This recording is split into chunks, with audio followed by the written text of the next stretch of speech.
नमस्कार, मी स्नेहा. आपण पाहताय साम टीव्ही. साम संजीवनी या आरोग्य विशेष कार्यक्रमात आपलं स्वागत. मंडळी, आपण गर्भसंस्कार, बाळाची काळजी याविषयी नेहमीच बोलतो, मात्र प्रसूतीनंतर आईची काळजीसुद्धा फार महत्त्वाची असते. खरं तर या प्रसूतीची काळजी कशाप्रकारे घ्यायची आणि काय आयुर्वेदात सांगितलेलं आहे याविषयी आज आपण जाणून घेणार आहोत. आणि त्यासाठी आपल्यासोबत आहेत आत्मसंतुलन केंद्र कार्लाच्या डॉक्टर मालविका तांबे. डॉक्टर, स्वागत तुमचं. नमस्कार, थँक्यू. आपण चर्चेला सुरुवात करणार आहोत. मात्र तुमच्या मनात सुद्धा कोणत्याही प्रकारच्या शंका कुशंका असतील, आरोग्यविषयक काही तक्रारी असतील तुमच्या, तर तुम्ही नक्कीच आमच्या या कार्यक्रमात सहभागी होऊ शकता आणि डॉक्टरांना थेट प्रश्न विचारू शकता. आणि त्यासाठी आमचा स्टुडिओ क्रमांक लिहून घ्या. आमचा स्टुडिओ क्रमांक आहे 022-410-10-610. चला तर आता चर्चेला सुरुवात करूया. डॉक्टर, आपण बऱ्याचदा डिस्कस केलेलं आहे, चर्चा केलेली आहे, पण बाळाच्या हेल्थविषयी किंवा गर्भारपणादरम्यान कशा प्रकारे काळजी घ्यावी. मात्र प्रसूतीनंतर, डिलेव्हरीनंतर तो जो काळ असतो, ठराविक वर्षभरापर्यंतचा काळ हा फार महत्त्वाचा असतो आईसाठी. तर मग महिलेची काळजी प्रसूतीनंतर कशा प्रकारे घ्यायची आणि महत्त्वाचं म्हणजे हा काळ का नाजूक मानला जातो. बघा, कसं आहे की आयुर्वेदामध्ये तर अगदी गर्भावस्थापासून म्हणजे अगदी पहिल्या दिवसापासूनच सांगितलेलं आहे की आईची खूप व्यवस्थित काळजी घ्यायला पाहिजे. की आईची काळजी नीट घेतली गेली तरच इवन गर्भाचं सुद्धा पोषण वगैरे आहे ते व्यवस्थित होईल, विकास व्यवस्थित होईल.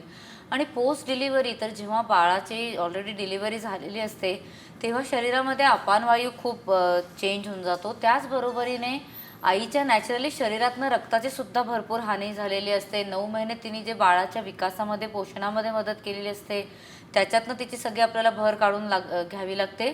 आणि बाळाला स्तन्यपानसुद्धा करवण्याची तिच्यावरती जबाबदारी असते. म्हणजे एवढं तिहेरी जबाबदारीवरती जर का त्या स्त्रीला काम करायचं आहे तर अशा वेळेला तिची काळजी तर खूपच जास्त प्रमाणात घ्यावी लागते. त्यामुळे 9 महिने पण जेवढी आपण काळजी घेतो त्याच्यापेक्षा जास्त पोस्ट डिलिव्हरी काळजी घ्यावी लागते. आता याच्यामध्ये आपल्याला एक साधी गोष्ट समजण्यासारखी आहे की पोटामध्ये जेव्हा बाळ असतं तेव्हा गर्भाशयाचा आकार खूप वाढलेला असतो. एकदम बाळ जेव्हा बाहेर जातं तेव्हा गर्भाशयाचा आकार पटकन छोटा नाही होऊ शकत ना, त्याला जरा एक वेळ लागतो. तर कमीत कमी जी आपण पहिली स्टेप म्हणूया की गर्भाशयाच्या आकाराची लहान होण्याची, ती पहिली स्टेप येते 1.25 महिन्याला. आणि त्याच्यानंतर कमीत कमी 6 महिने अजून गर्भाशय जे आहे ते पूर्ववत अवस्थेत जाण्याकरता प्रयत्न करत असतं. त्यामुळे आईची काळजी या 2 टप्प्यांमध्ये तर खूपच महत्त्वाची असते. आणि ती व्यवस्थित नाही घेतली गेली तर बऱ्याचदा आईला खूप जास्त वेगवेगळे आजार जे आहेत त्यांना सामोरे जाण्याची शक्यता खूप जास्त होऊन जाते. नक्कीच. पहिला फोन आलेला आहे आपल्याला, आपण त्यांच्याशी बोलूया. कोल्हापूरवरून अश्विनीजी आहेत. अश्विनीजी, विचारा प्रश्न. हॅलो. हां, बोला. हा, माझा प्रश्न असा आहे की मला सारखं धडधडल्यासारखं होत आहे, जीव घाबरा होतो. अच्छा. आणि अस्वस्थ वाटतंय. ह्याच्यावर काय उपाय आहे, कुठली औषधे घ्यायला पाहिजे. ताई, तुमचं वय किती आहे? माझं वय आता 73 आहे. 73 आहे. Okay okay. आणि इतर काय असं डायबिटीज, बीपी वगैरे असं काय त्रास होतोय? आहे, शुगर आहे मला, बीपी आणि डायबिटीज आहे. पण आता हल्ली जास्त व्हायला लागले, असं अस्वस्थ होतंय, जीव घाबरा होतोय, काही सुचत नाही आणि होतंय. म्हणून औषधं कुठली घ्यायला पाहिजे. Yes yes. अच्छा. कसं आहे की आता सध्याच्या काळामध्ये एकूणच आपल्या आहारात जी काही कमतरता राहतीये त्याच्यामुळे बऱ्याचशा लोकांना हा त्रास होतोय. म्हणजे साधारण मी बघते तर 50शीच्या पुढच्या बऱ्याचशा लोकांना हा त्रास दिसतो की त्यांना घाबरल्यासारखं वाटतं किंवा एकदम असं ताकद नाही असं वाटतं. त्याच्याकरता ताई सर्वप्रथम तर आपल्याला ब्लड टेस्ट करून घ्यायला पाहिजे. तर व्हिटॅमिन B12, D3, फेरिटिन वगैरे अशा प्रकारच्या सगळ्या कमतरता जर का कुठेही तुम्हाला रक्तामध्ये आढळत असल्या तर त्याच्यावरती सुद्धा काम करणं तेवढंच गरजेचं आहे. आत्ता तरी माझा तुम्हाला सल्ला असा राहील की संतुलनचं जे पित्तशांती म्हणून टॅबलेट्स आहेत त्या तुम्ही सकाळ संध्याकाळ 2-2 नियमाने घ्यायला सुरू करा. म्हणजे काही बदल होत असतील शरीरामध्ये तर पचनच्या माध्यमातून आपल्याला त्याच्यावरती काम करणं जे आहे ते शक्य होऊ शकेल. त्याचबरोबरीने मॅरोसॅनसारखं जे रसायन आहे तेही तुम्ही नियमाने घ्यायला सुरू केलं तर त्याचाही तुम्हाला फायदा जो आहे तो नक्की होऊ शकेल. कारण की एकदा वयाची 70 गाठली गेली की हाडांची ताकद कमी होते, रक्तसंवहन आहे ते कमी होतं. तर त्याच्याकरता मॅरोसॅनचा उपयोग आपल्याला खूप चांगल्या प्रमाणात होताना दिसतो. तसंच संतुलन अभ्यंग सेसमीसारखं जे तेल आहे तेही संपूर्ण अंगाला दिवसातनं एकदा तरी हलक्या हाताने लावा. खूप जोरात मसाज वगैरे करावी लागते, जोर द्यावा लागतो असं काही नाही आहे. स्वतःच्या स्वतः हाताने जरी तुम्ही हे तेल लावून घेतलं तरीही तुम्हाला ताजंतवानं वाटेल. साधारण अंघोळीच्या एक 20-25 मिनिटापूर्वी तुम्ही हे तेल अंगाला नक्की लावा, त्याचा तुम्हाला फायदा होऊ शकेल. आणि जेवण्यापूर्वी न चुकता थोडंसं आल्याचा रस घ्या, साधारण आपण पाव चमचा अर्धा चमचापर्यंत. त्याच्यामध्ये अर्धा चमचा ते 1 चमचा लिंबाचा रस तुम्ही घाला आणि पाव चमचा त्याच्यामध्ये मध घाला आणि थोडं थोडं ते चाटण जे आहे जेवणापूर्वी घ्यायला सुरू करा. म्हणजे तुम्हाला हा जो अनइझीनेस वगैरेचा त्रास होतो आहे ना, तो कमी व्हायला तुम्हाला मदत जी आहे ती मिळू शकेल. नक्कीच. आणखी एक फोन येतोय मुंबईवरून मनस्वी यांचा. मनस्वीजी विचारा प्रश्न. माझं दुसऱ्या डिलिव्हरी नंतर मला जरा त्रास पायाच्या चालण्यामध्ये होते आहे. अच्छा. मध्यंतरी डिलिव्हरी झाल्यानंतर 3 महिन्यानंतर मला चिकनगुनिया होऊन गेला अच्छा. आणि आता डिलिव्हरीला 5 महिने झाल्यात तरी सुद्धा माझ्या पायांमध्ये दुखणं सुरू असतं आणि नी मध्ये पण दुखणं असतं, चालायला त्रास होतो. बरोबर. तर यामध्ये मी काय करू शकते? आणि खरं सांगायचं तर मी 2 ते 3 महिने थोडी काळजी घेऊ शकली पोस्ट डिलिव्हरी. त्यानंतर मी फारशी काळजी घेतलेली नाही कारण कामाला लागले. ओके. करेक्ट. तर मला थोडी तुम्ही सजेस्ट करू शकता की मी काय उपाय करायला पाहिजे घरगुती? नक्कीच नक्कीच. आता बघा याच्यामध्ये कसं आहे की एनिवे पोस्ट डिलिव्हरी बऱ्याचशा स्त्रियांना सांधेदुखीचा त्रास होतो, कारण की जो वातवृद्धी होते शरीरामध्ये त्याच्यामुळे कोरडेपणा येऊन हाडांमध्ये दुखणं वगैरे बऱ्याचशा स्त्रियांना जाणवत असतं. त्यामुळे काळजी खूपच आपल्याला खरं सुरुवातीपासूनच घ्यावी लागते. पण आता त्याच्यातनं तुम्हाला चिकनगुनिया पण झाला आहे, म्हणजे अजूनच आपल्याला त्याच्यामध्ये काळजी घेणं गरजेचं झालं आहे.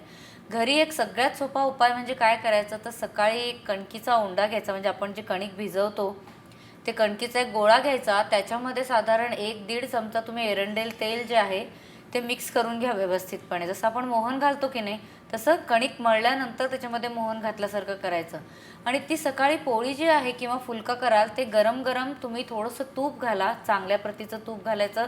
बाजारातलं कुठलं तरी मिळतं तसं तूप नको, आयदर घरगुती केलेलं हवं किंवा संतुलनचं घेतलं तर जास्त बरं. आणि त्याच्यावरती थोडंसं सैंधव मीठ घाला. हे सैंधव मीठ घातलेली जी पोळी आहे ती तुम्ही सकाळी अनुष्यपोटी न्याहारीच्या वेळेला घेऊन टाका. तुमचे हे जे सगळे त्रास होतात आहे ना ताई, ते सगळे कमी व्हायला त्याच्यातनं नक्की मदत मिळेल. रोज सगळ्या सांध्यांना न चुकता संतुलन शांती तेलासारखं एखादं जे तेल आहे ते नियमाने हलक्या हाताने लावायला सुरू करा. त्याचाही तुम्हाला फायदा होईल. आणि संतुलनचा एक सॅन वाता लेप आहे, तोही तुम्ही जर का कोमट पाण्यामध्ये भिजवून तुम्ही सगळ्या सांध्यांना लावलं तर कमी व्हायला तुम्हाला हा सगळा त्रास मदत मिळू शकेल. पण तरीही माझा तुम्हाला सल्ला राहील की तुम्हाला जर का इतका त्रास होतो आहे तर संतुलनची जी सुतिका परिचर्या आहे त्याचं पालन नक्की करावं. त्याच्यामध्ये आपण योनी पिचू जो आहे तो नक्की वापरायला सांगतो, तो तुम्ही वापरा. आता कार्यक्रमात पण आपण बऱ्याच काही गोष्टी सांगणारच आहोत, त्याचंही पालन जे आहे ते तुम्ही नक्की करावं. नक्कीच. आणखी एक फोन येतोय पुण्यावरून. अभिनेत्री आहे नाव त्यांचं. नमस्कार, प्रश्न विचारा तुमचा. हॅलो मॅडम, माझा असा प्रश्न आहे की माझ्या पायाला भेगा पडतात. अच्छा. अच्छा. या महिन्यामध्ये नेहमी भेगा पडतात आणि गरम होते. म्हणजे आता ऑक्टोबर हीट असल्यामुळे होतोय का काय अजून काही कारण असेल? Correct correct. बघा कसं आहे, आपल्याकडे हे सगळे वाक्प्रचार आहेत, ऑक्टोबर हीट वगैरे खरी गोष्ट आहे. म्हणजे आपल्या वातावरणामध्ये बदल होतो त्याच्यामुळे आपल्याला हे सगळे चेंजेस दिसू शकतात. पण प्रत्येकाच्या पायाला भेगा येतात का? तर प्रत्येकाच्या पायाला नाही येत ना. म्हणजेच आपल्या शरीरामध्ये काहीतरी वेगळा दोष आहे की जो बाहेरच्या वातावरणाशी वेगळा रिॲक्ट करतोय. तर आता तरी ताई मी तुम्हाला असं म्हणेन की रोज सकाळी न चुकता गुलकंद स्पेशल जे आहे संतुलनचं म्हणजे जे प्रवाळयुक्त आहे ते तुम्ही नियमाने घ्यायला सुरू करा. म्हणजे शरीराच्या आत असलेले जो हीट आहे ती कमी व्हायला तुम्हाला मदत मिळू शकेल. म्हणजे तुमची स्किनमध्ये जे ड्रायनेस येतो आहे ना तो कमी राहू शकेल. त्याचबरोबरीने संतुलनचं जे पित्तशांती म्हणून गोळ्या आहेत त्याही तुम्ही नियमाने सकाळ संध्याकाळ घ्यायला सुरू कराव्या. आणि रोज रात्री झोपताना न चुकता आपलं जे पादाभ्यंग घृत आहे की नाही संतुलनचं, त्याच्यावर एक काशाची वाटी येते, त्याच्याने पादाभ्यंग तुम्ही अगदी नियमितपणे करायला सुरू करा. त्याच्याने कसं होतं की शरीराच्या आतली असलेली हीटसुद्धा कमी होते आणि पायाच्या तळव्यांना जो ड्रायनेस येत असतो किंवा हीटचा त्रास होत असतो तोही कमी व्हायला मदत मिळते. आणि नंतर जे पादाभ्यंग तूप तुमच्या पायावरती राहील ना ते कोरडं पुसून वगैरे नाही टाकायचं, त्याच्यावरती कॉटनचे सॉक्स घालून झोपून जायचं. म्हणजे जेवढं काही ते तूप तुमच्या पायावरती आहे त्याच्याने तुमच्या भेगासुद्धा कमी व्हायला तुम्हाला मदत मिळेल. दिवसासुद्धा शक्य झालं तर 1-2दा नुसतं पादाभ्यंग तूप, आपण मलम कसं लावतो की नाही तसं ते पादाभ्यंग तूप तुम्ही त्या भेगांना लावायला सुरू करून टाका. तसंच रोज न चुकता चांगल्या प्रतीची चप्पल पायामध्ये जी आहे ती ठेवणं जास्त उत्तम की ज्याच्यामुळे तुम्हाला घाम वगैरे येणार नाही पण तुम्हाला सपोर्ट जो आहे तो त्याचा व्यवस्थित राहू शकेल. म्हणजे धुळीत वगैरे असं फार फ्रिक्शन होऊ शकेल असं शक्यतो गोष्टी आपण अवॉइड केलेल्या बऱ्या राहतील. मला वाटतं एवढं जर का उपचार तुम्ही केले तर नक्कीच तुमचा हा पायांचा भेगाचा त्रास कमी व्हायला मदत मिळेल. जर का नाही झाला तर आपल्याकडे त्याच्याकरता वेगळ्या वेगळ्या थेरपीज आहेत संतुलनमध्ये, ज्याच्यावरती आपण काम करू शकू. तर प्रत्यक्ष मार्गदर्शन घेतलं तरीही चालू शकेल. आता हे पादाभ्यंग कसं करायचं, तर याच्याकरता माझं जो यूट्यूब चॅनल आहे डॉक्टर मालविका तांबे नावानी, त्याच्यावरती तुम्ही जाऊन जर का सर्च केलं पादाभ्यंग तर नक्कीच त्याच्यावरती तुम्हाला 2 व्हिडिओज सापडतील. एकामध्ये कसं करायचं ते सांगितलेलं आहे आणि एकामध्ये त्याचे काय फायदे होतील तेही सांगितलेलं आहे. तर दोन्ही व्हिडिओ तुम्ही नक्की बघा आणि व्यवस्थितपणे हे पादाभ्यंग नियमित करायला सुरू करा. नक्कीच. आणखी एक प्रेक्षक आहेत कोल्हापूरवरनं. नाव सांगा तुमचं आणि प्रश्न विचारा. हॅलो. हां, बोला. ते शुगरसाठी मला जरा विचारायचं होतं. शुगर पण कमी येणार झाली आहे, हं. मग त्याच्यासाठी जरासं विचारायचं होतं. बरं बरं. तुमच्या टीव्हीचा आवाज कमी करा. अच्छा, त्यांना शुगर विषयी विचारायचं आहे की साखर रक्तातली कमी होत नाहीये, डायबिटीज कंट्रोलमध्ये नाहीये. सर तुमचं वय काय आहे? हॅलो. वय काय आहे तुमचं? माझं वय आता जवळजवळ 59 वय आहे. 59. 59 वय इन्सुलिन चालू आहे. आहे. अच्छा. आणि रक्तातली साखर वाढतीच, कमी होत नाही तुम्ही किती प्रयत्न केला तरी? अच्छा.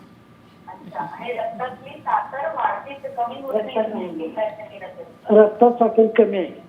कमी आहे म्हणतायत का? म्हणजे कळत नाही ऍक्च्युली प्रश्न. रक्तात साखर कमी आहे का आणखी काही समस्या आहे?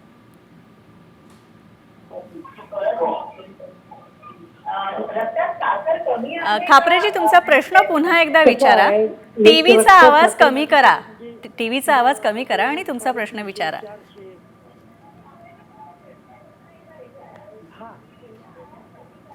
हा, बोला. हॅलो. हा, बोला बोला. हॅलो. हा, बोला. साखर माझी म्हणजे लघवीत पण आणि ह्याच्यात रक्तात पण ही साखर ही असल्यामुळं म्हणजे किती जरी मी हे जरी केलं तरी कमी होत नाही. अच्छा अच्छा. करेक्ट. ओके, आता कळलं. हो, म्हणजे होतच ते की रक्तात जर का साखर जास्त असली तर लघवीत सुद्धा आपल्याला साखर येताना दिसतेच रिपोर्ट्समध्ये. आता सर त्याच्याकरता एक तर काय करायला पाहिजे, तर सकाळी वेळेत उठायला पाहिजे. म्हणजे साधारण 6:15च्या सुमारास तुम्ही उठलात की नंतर 10 मिनटं तरी किमान प्राणायाम करा आणि एक अर्धा ते पाऊण तास तरी चालायला नक्की जा. घरी परत आल्यावरती कोमट पाण्यामध्ये तुम्ही हळद मिक्स करा आणि त्याच्याच बरोबरीने तुम्हाला जमत असलं तर त्याच्यामध्ये थोडंसं सैंधव मीठसुद्धा तुम्ही घालू शकता आणि थोडंसं दालचिनीची पूड घालू शकता. काही लोकांना याच्यामध्ये मिठाची चव नाही आवडत, ते लोक थोडीशी साखरसुद्धा घालू शकतात, त्याच्यात काही प्रॉब्लेम नाही आहे. तर हे तुम्ही मिक्स करून व्यवस्थित सकाळी अनुष्यपोटी पिऊन टाकायचं. म्हणजे याच्याने आपल्या शरीरातली साखर जी आहे ती पचायला आपल्याला मदत मिळते. त्याचबरोबरीने जेवल्यानंतरसुद्धा तुम्हाला शक्य असलं तर संतुलनची जी अन्नयोग गोळी आहे ती नियमाने सुरू करा. आणि कधी कधी कसं होतं, वय वाढल्यानंतर शरीरातलं पचन व्यवस्थित होत नाही आणि त्याच्यामुळे सुद्धा साखर कमी होत नाही. तेही तुम्ही नक्की करावं. तसंच संतुलनचं जे पुनर्नवासासारखं आसव आहे तेही तुम्ही जर का नियमाने घ्यायला सुरू केलं तर शरीरात एकूणच फ्लुईडचं बॅलन्स व्यवस्थित राहून सुद्धा साखर कमी व्हायला आपल्याला मदत जी आहे ती मिळू शकते. याचबरोबरीने संतुलनचं जसं प्रशांत चूर्ण आहे ते तुम्ही नियमाने घेऊ शकता किंवा मधुमेहाकरता वेगवेगळे संतुलनमध्ये आपल्या ट्रीटमेंट्स आहेत ते तुम्ही जर का नियमितपणे घ्यायला सुरू केलं तर त्याचाही तुम्हाला फायदा जो आहे तो नक्की मिळू शकेल. आणि जमत असलं तर एकूण सगळाच त्रास हा कमी होण्याच्या दृष्टीने, वयापरत पण जे काही बदल शरीरात झालेले आहेत ते कमी होण्याच्या दृष्टीने तुम्ही जर का संतुलन पंचकर्मासारखं एखादं शास्त्रोक्त पंचकर्म करून घेऊ शकलात तर तुम्हाला सगळी मदत जी आहे आरोग्य टिकवण्याच्या दृष्टीने ती नक्की मिळू शकेल.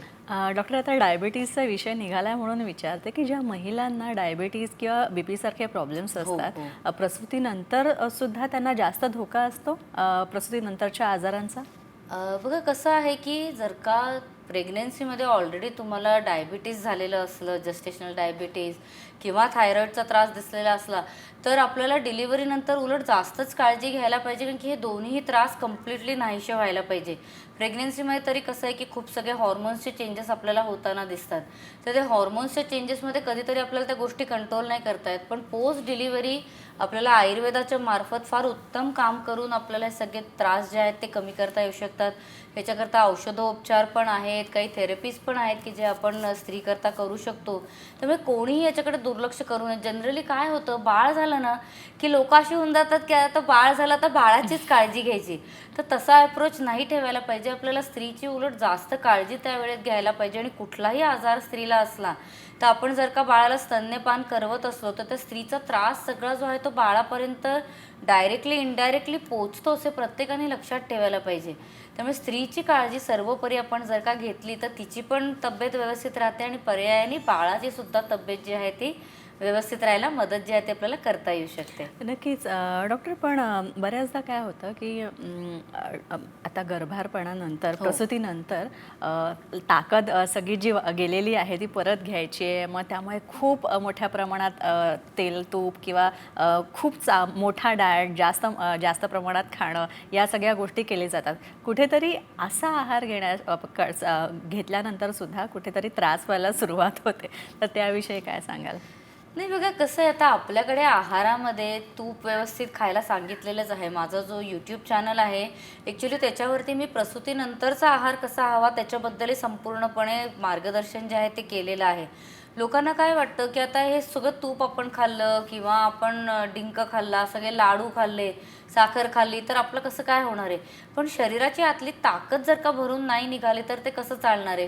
त्यामुळे तुम्ही जर का बाळाकरता जागरण करणार नसलात, तुम्ही जर का बाळाला स्तन्यपान करणार नसलात तर मग तुमची ताकदीची गरज वेगळी असते. आणि तुम्हाला जर का बाळाचं सगळंच करायचं असतं तर तुमची ताकदीची गरज वेगळी असते. त्यामुळे प्रत्येकाला हा विचार जो आहे तो नक्की करावा लागतो. आता मी लोकांना काय सांगते की तुम्हाला जर का असं नसलं की बाबा आम्हाला खूप जास्त प्रमाणात तूप खायचं आहे, तर मग मी काय सांगते की तुम्ही तूप आणि ओवा मिक्स करून ठेवा. आणि तो तूप आणि ओवा मिक्स करून तो पोळीमध्ये जर का तुम्ही लावला पोळी करत असताना तरीही चालू शकतं, किंवा कणिक त्याच्यामध्ये मळली तरीही चालू शकतं, किंवा मगाशी आपण मोहन सांगितलं तसं मोहन तसं तुम्ही ते तुपाचं घालू शकता. तर अशा प्रकारे तूप जे आहे ते वेगवेगळ्या वेने आपल्याला पोटामध्ये देता येऊ शकतं, वरून अगदी खायचं नसलं तर. लाडू खायचे नसते तुम्हाला डिंकाचे तर आपलं संतुलनचं मॅरोसानसारखं रसायन आहे की जे तुम्ही नियमाने सकाळ संध्याकाळ 1-1, 2-2 चमचे घेतलं तर त्याचाही तुम्हाला फायदा मिळताना दिसू शकतो. मग याच्यामध्ये पाक नसतो, काही नसतो, फक्त ड्रायफ्रूट्स असतात की जे करेक्ट क्वांटिटीमध्ये आणि क्वालिटीमध्ये तुम्हाला दिले जातात. तर अशा प्रकारचे चेंजेस जे आहेत ते आपण करू शकतो. आता मेथीचे लाडू नसतील खायचे तर मेथीचे स्प्राउट्स करून आपण आमटीत घालू शकतो, भाजीत घालू शकतो. त्यामुळे कुठल्या तरी प्रकारेने या सगळ्या गोष्टी ज्या आहेत त्या पोटात जाणं आपल्याला खूप गरजेचं आहे. आणि एकूणच आपण पाहिलं तर नवीन पिढी खूप अशक्त होत चाललेली आहे. त्याच्यामागे काही तर कारण असणार की नाही. आता आपल्याकडे आपण साधारणपणे पाहिलं तर अजूनही आपल्याला मुलं बाळं हवी आहेत. बाहेरच्या देशांमध्ये आपण पाहिलं तर लोकांना मुलंच नको आहेत. ते ह्याच्याचमुळे, कारण की ताकद जेव्हा शरीरात नसते ना तेव्हा आपल्याला कुठली जबाबदारी घेता नाही येत. त्यामुळे एकूणच आपल्याला सगळा डाएट जो विचार आत्ता सध्या चाललेला आहे, रोज काहीतरी नवीन डाएटचं फॅड येतं आहे, तर सगळं चक्र एकदा कंप्लीट झाला की आपण परत ओरिजिनली जिथे होतो तिथे आपण परत येणार आहे, ह्याची मला नक्कीच खात्री आहे. नक्कीच. पुढचा फोन आहे नाशिकवरनं. चित्राजी बोलताय. चित्राजी, विचारा प्रश्न. हो मॅडम, माझं ना पायाला मुंग्या येत आहेत खूप आणि असं जड झाल्यासारखं वाटतंय आता 5-6 महिन्यापासून. अच्छा. माझं वय 53 आहे. ओ बरं बरं. अच्छा. आता कसं आहे, खरं 53 वर्षाच्या वयामध्ये अशा प्रकारचे त्रास शक्यतो व्हायला नाही पाहिजे. म्हणजे आपण म्हणूया की पाय जड होणं किंवा मुंग्या येणं हे सगळे त्रास जे आहेत ते साधारण 60-65 नंतरचे त्रास आहेत. त्यामुळे कुठेतरी आपल्या पोषणामध्ये कमतरता आहे का हे बघणं अत्यंत गरजेचं आहे. तर ताई, तुम्ही रोज सकाळ संध्याकाळ नियमाने न चुकता दूध घ्या आणि दुधामध्ये स्त्री संतुलन कल्पासारखं एखादं जे कल्प आहे ते तुम्ही नियमाने घ्यायला सुरू करावं. त्याचबरोबरीने मॅरोसॅनसारखं जे एखादं आपण म्हणतो रसायन आहे की जे शरीरामध्ये हाडांना, नसांना, सगळ्यांना ताकद मिळायला मदत करतं, त्याचाही वापर तुम्ही अगदी नियमाने करायला सुरू करावा. 1-1 चमचा सकाळ संध्याकाळ खाल्लं तर त्याचाही तुम्हाला फायदा होतो. त्याचबरोबरीने संतुलनचं जे फेमिसॅन तेल आहे त्याचाही पिचू जर का नियमितपणे ठेवला तर हा योनी पिचू शरीरातला वात कमी व्हायला मदत करतो आणि पर्यायाने आपली कंबर आहे, पाय आहे, तिथे जे काही आपल्याला त्रास जाणवत असतील वाताचे ते सगळे कमी व्हायला त्याच्यातनं मदत जी आहे ती मिळू शकते. आणि रोज न चुकता संतुलन कुंडलिनी तेलासारखं एखादं तेल जे आहे ते नियमाने तुम्ही पाठीला लावायला सुरू करा.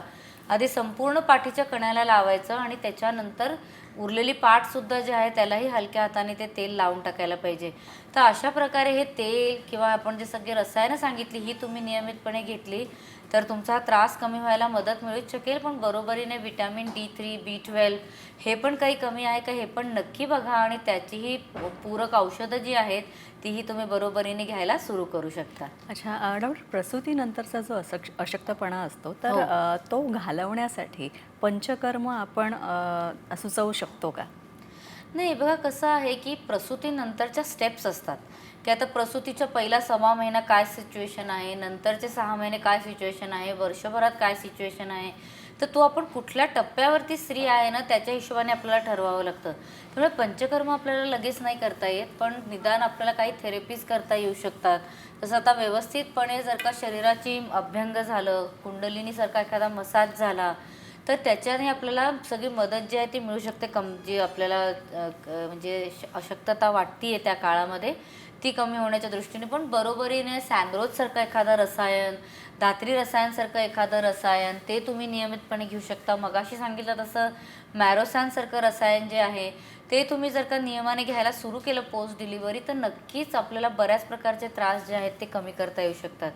दुधामधून संतुलनचं जे शतावरी कल्प आहे ते नियमाने घेतलं तर इवन बाळाला स्तन्यपानसुद्धा व्यवस्थित करता येतं आणि बरोबरीने स्वतःची सुद्धा काळजी जी आहे ती घेता येऊ शकते. माझा एकूण हा सल्ला राहील की स्वतःची काळजी व्यवस्थित घ्या. आता आपण जसं जन्म झाल्या आपण सांगत असतो की दशमुळाचा काढा घ्या, तर तो काढा घेतलेला नसला तर नंतरही तो काढा आपल्याला घेता येऊ शकतो. तर अशा बऱ्याच स्टेप्स आहेत की जे आपल्याला प्रसूत स्त्रीच्या तब्येतीच्या मदतीकरता करता येऊ शकतात. नक्कीच. तर तुम्ही पाहिलं असेल की डॉक्टरांनी खूप चांगल्या उपाय सांगितलेले आहेत. तसंच कुठली औषधं तुम्ही संतुलनच्या मार्फत घेऊ शकता. जर तुम्हाला गरोदरपणानंतरचा किंवा प्रसूतीनंतरचा अशक्तपणा असेल तर तुम्ही ही सगळी औषधं आहेत तुम्ही मागवू शकता. नक्कीच याचा तुम्हाला उपयोग होईल. डॉक्टर, तुम्ही इथे आलात त्यासाठी खूप खूप आभार तुमचे. मलाही आनंद आहे. यानंतर इथेच थांबतोय. नमस्कार.